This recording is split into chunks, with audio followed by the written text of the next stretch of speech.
As soon as I tried hard drugs for the first time, I knew I liked it a lot, and I went straight into it.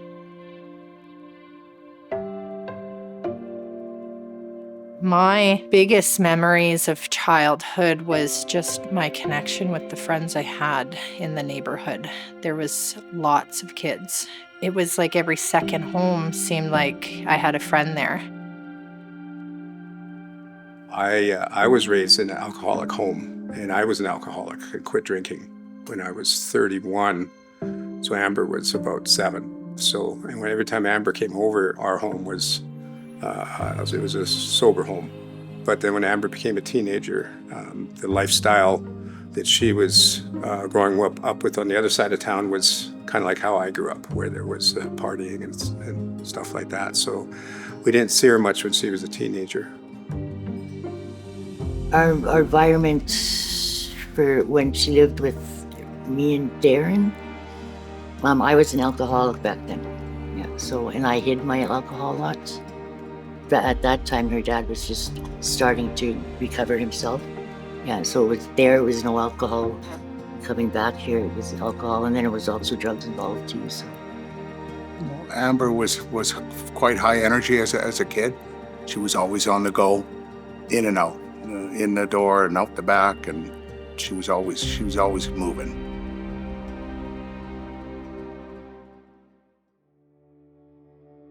When I was 11, that is when I started dabbling into a few things. I did have friends that smoked cigarettes, and I was just curious, so what are they doing kind of thing, right? So then that was the first time I tried it.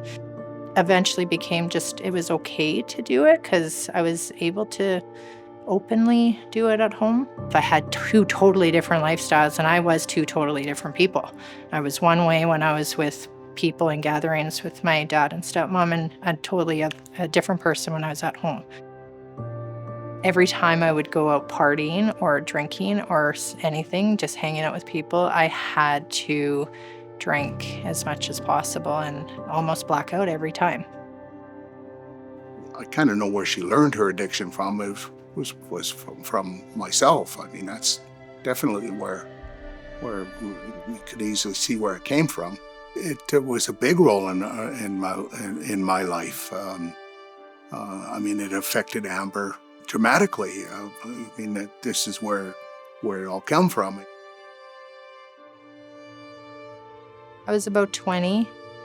So yeah, at that time I was drinking often. And I decided to go and live with my dad and my stepmom. And at that time they lived in Phoenix, Arizona. And I loved the place down there. So I decided to go live with them for 4 months. And I tried to test, the waters down there for sure. And I tried to go out and party a little bit here and there. And then obviously I got in trouble. And I thought, well, what the heck? I'm 20 years old. I should be able to do this. But no, my dad and my stepmom very firm on it. And they said, if you want to live here, you can't do it. So I didn't. I went a few months without using or drinking.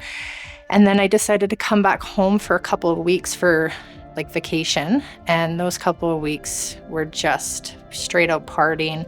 And that was the first time I used hard drugs. My mom and I, we had that relationship more of a friendship than, mother and daughter. So we ended up doing drugs together. And that led to us, trying everything we could to feed the addiction. It just led to chaos. It would have been later that year, just before Christmas, was when I hit my rock bottom the very first time. Because of the last few months of doing drugs with my mom and my stepdad were on the verge of splitting up, so our family just ended and it exploded. At that time, I moved to my dad's, who was in Phoenix still. I knew there was more to life than what I've already just been through. And I wanted to I wanted to be better. I wanted a healthy lifestyle. And so that did help me in my life and made a complete change. I decided to get a job and I worked at Starbucks. And then I also pursued my boxing career. From the age of 21 to 26, I competed as an amateur boxer, and I won the provincial championships 3 times. And then I did go to the Canadian Nationals 4 times, and I won medals each time. I think, like, on the surface, everything looked like it was going the right track, but behind the scenes, I dabbled constantly in the addiction. I guess the turning point was when I had to defend my title for the Nationals, for the Canadian Championship, and I ended up losing, and that was devastating, and I just didn't know how to handle those feelings, so I immediately just turned to alcohol, and then that led to another spiral of addiction. Then it was a little after Christmas, I actually got an abscessed tooth, and it was a Boxing Day actually, so I went to the hospital and they told me what it was and they told me what treatment I needed to do, but they had to take a couple tests before they did some x-rays, and one was a pregnancy test, and that came back that I was pregnant. So I was just hit with this, like, oh, what do I do? And that was it. For a couple of days, I had no idea what to do. I did manage to stay sober for a few months during pregnancy, and then she was born September 13th. I still managed to stay sober for a few weeks after she was born, and then I dabbled into it a little bit, thinking that I could control it, and mostly thinking I could control it because my life was different and I had more of a purpose. It just, each day kind of led to more and more getting worse, until by the time she was about 7 months, then that's when everything just fell apart again. And she was taken away through social services. They asked if I had somebody in my family who was, healthy, and I mentioned my dad and Audrey, so they put her into their care.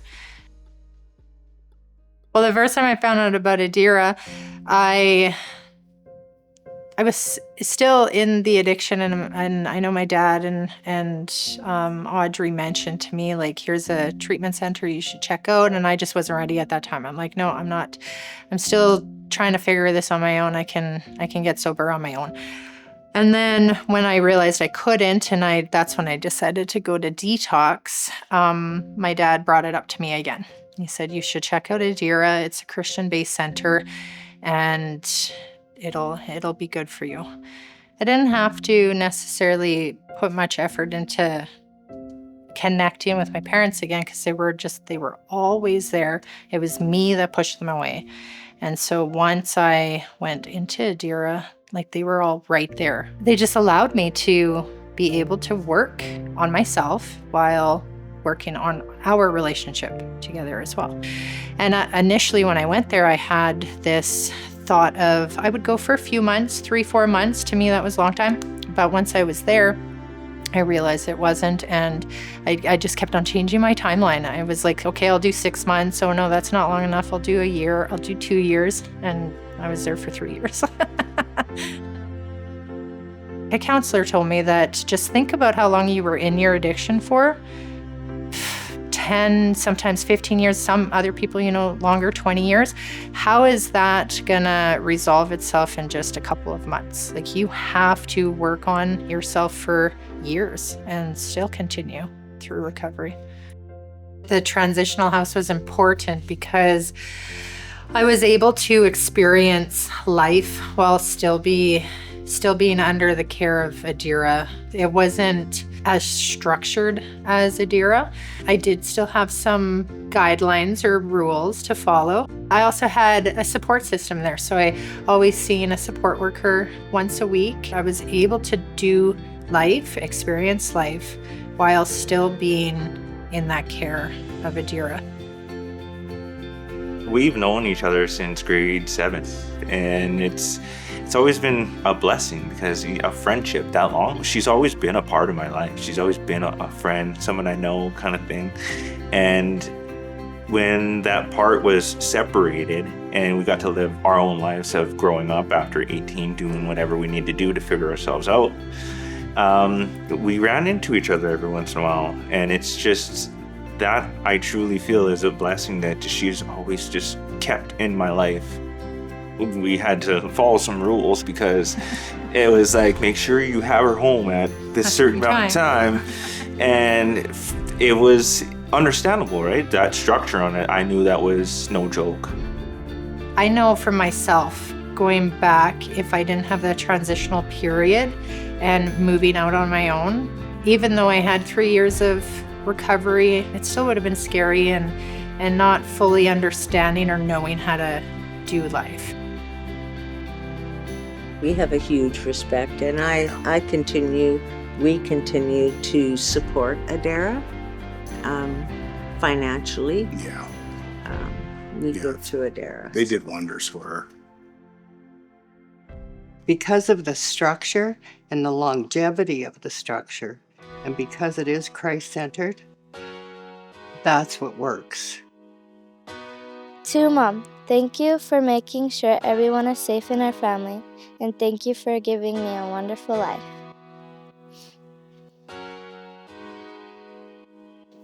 By supporting Adeara, not only do you help women and their children, but also the ripple effect of their families that will come in the future, like it did with mine. I was able to have a very healthy marriage, a very healthy family, and this generational impact will help my kids as well as they grow up. I am a living testament of how you can help and support Adeara. Thank you. Wish on every shooting star that you still come back to my heart. Can you see how we've come so far? Hope you still come back to my heart.